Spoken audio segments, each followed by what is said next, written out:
당신의 이름은 왜 그렇게 지어졌을까? 이름과 운명의 관계. 안녕하세요. 여러분의 이름에는 어떤 이야기가 담겨 있나요? 단순히 나를 지칭하는 호칭을 넘어 이름은 우리 사회와 문화에 깊은 흔적을 담고 있습니다. 오늘은 현대 한국 사회에서 이름이 어떤 의미를 가지며 어떻게 변화해 왔는지, 그리고 그 속에서 한국인들의 마음속에 자리 잡은 특별한 신념들을 함께 살펴보는 시간을 갖겠습니다. 본 내용의 원문은 김만태 교수님의 KCI 학술 논문, 현대 한국 사회의 이름 짓기 장명 방법과 특성에 관한 고찰 종교연구 제65집 2011년 12월과 연구 단행본, 훈민정음 모자 모행 성명학 지식의 통섭 2022년 6월 등에 수록되어 있습니다. 우리는 태어나면서부터 이름을 갖게 됩니다. 이 이름은 타인과 나를 구별하는 가장 기본적인 표지이자 언어 보호입니다. 이름이 없는 사람은 없듯이 이름은 인류 보편의 언어 현상이자 인류 공동체 특유의 사유 체계를 잘 보여주는 문화 현상입니다. 언어는 인간이 집단 속에서 형성하는 가장 기본적인 문화 중 하나이며, 이름은 인류 역사의 여명기부터 창조적 사과와 더불어 전개되어 왔다고 해도 과언이 아닙니다. 우리말의 이름은 무엇이라고 말하다라는 의미의 이르다에서 파생된 명사입니다.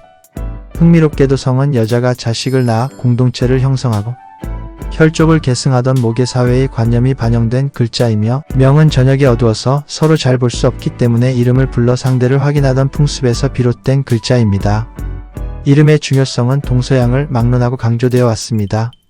노자의 도덕경에는 이름이 없으면 천지의 처음이고 이름이 있으면 만물의 어머니이다라는 구절이 있습니다.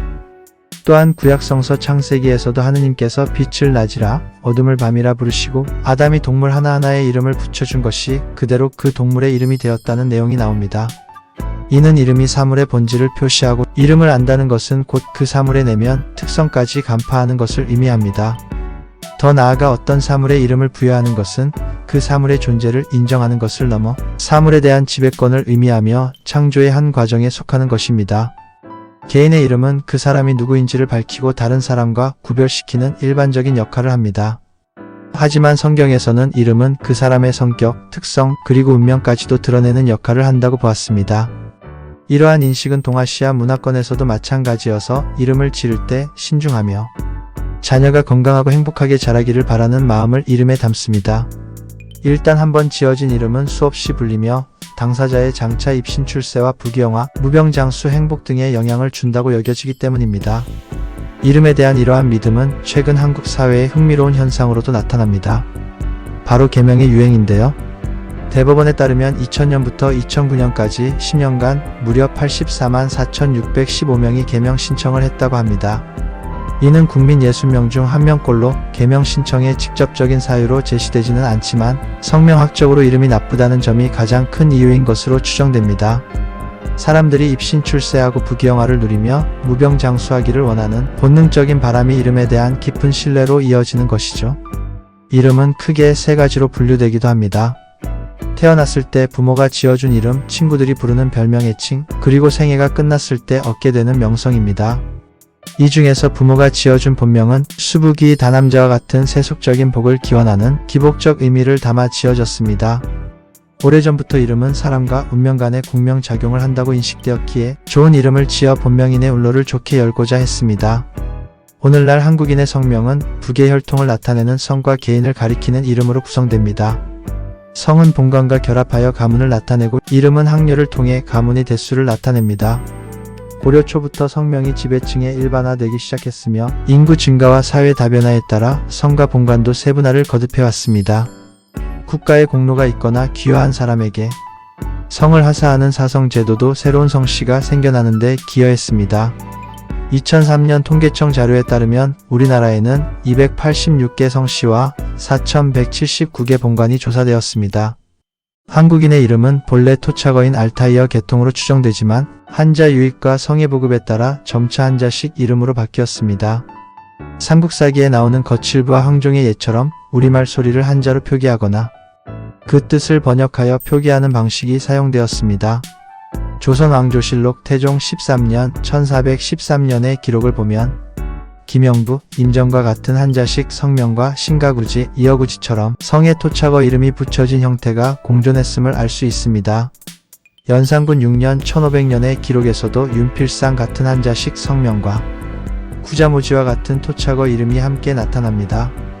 이러한 기록들을 통해 볼 때 고려 시대 이후로 토착어 이름은 줄어들고 한자식 성명을 짓는 경향이 강해졌음을 확인할 수 있습니다. 한국에서 장명, 이름 짓기는 크게 두 가지 경향으로 나뉩니다. 첫째는 가문의 학렬자를 따르는 것이고 둘째는 학렬자를 따르지 않는 것입니다. 학렬자를 따르는 방식은 주로 양민 이상의 남성들에게 적용되었으며 오행을 기준으로 하거나 천간, 치지, 숫자, 덕목문구를 기준으로 하거나 이들을 절충하는 방식으로 세분됩니다. 학렬자를 따르지 않는 경우는 출생 상황 태몽, 시기, 장소, 서열을 반영하거나 부모의 소망이나 감정을 반영하고 외모나 재능상의 특징을 반영하는 방식으로 구분됩니다. 대부분의 학렬자는 목화토금수 오행의 상생 배열을 따르는 것이 일반적인 경향입니다. 선호하는 이름자도 시대에 따라 변화해왔습니다. 대법원의 출생 신고 이름 분석 결과를 보면 이러한 변화를 명확히 알 수 있습니다. 1945년에는 남자아이 이름으로 영자가 들어간 영수, 영호, 영식 등이 많았고 여자아이 이름은 영자, 정자, 순자, 춘자, 경자, 옥자 등 자자를 쓴 이름이 압도적이었습니다. 1975년에는 남자아이는 정훈, 성호, 성훈, 성진 등 성자가, 여자아이는 미영, 은정, 은주, 은영 등 은자가 인기였습니다. 2006년에는 남자아이 이름으로 민준, 민재, 지훈, 현우, 준서 순으로 여자아이는 서연, 민서, 수빈, 서연, 민지 순으로 인기가 많았습니다. 1980년대부터는 한글의 우수성과 순수하고 친근한 느낌 때문에 젊은 부부들 사이에서 한글 이름 짓기가 크게 유행했습니다. 이슬, 슬기, 초롱, 한별, 별님, 꽃님, 엄지, 반지, 아람, 우람, 보람, 힘찬, 겨울하늘, 나루, 나리, 잔디 등 다양한 한글 이름이 특히 여자아이를 중심으로 많이 지어졌습니다. 하지만 1990년대 중반부터 아이들이 성장하여 사회활동을 시작하면서 상황이 바뀌었습니다. 한글 이름이 놀림감이 되거나 가벼워 보이고 너무 흔하며 사용에 불편하다는 등의 이유로 오히려 한글 이름을 한자 이름 민준, 현우, 서연, 민서 등으로 개명하는 경우가 늘어났습니다. 한글 이름이 아이에게는 귀엽고 예쁘지만 성인에게는 유치하고 권위가 없어 보인다는 평가를 받았기 때문입니다. 더욱이 한자 문화권인 우리나라 사회생활에서는 한자 이름이 필요한 경우가 많아 불편함이 따릅니다. 특히 중국이나 일본 등 한자 문화권 국가로 유학이나 출장을 갈 경우에는 한자 이름이 반드시 필요합니다.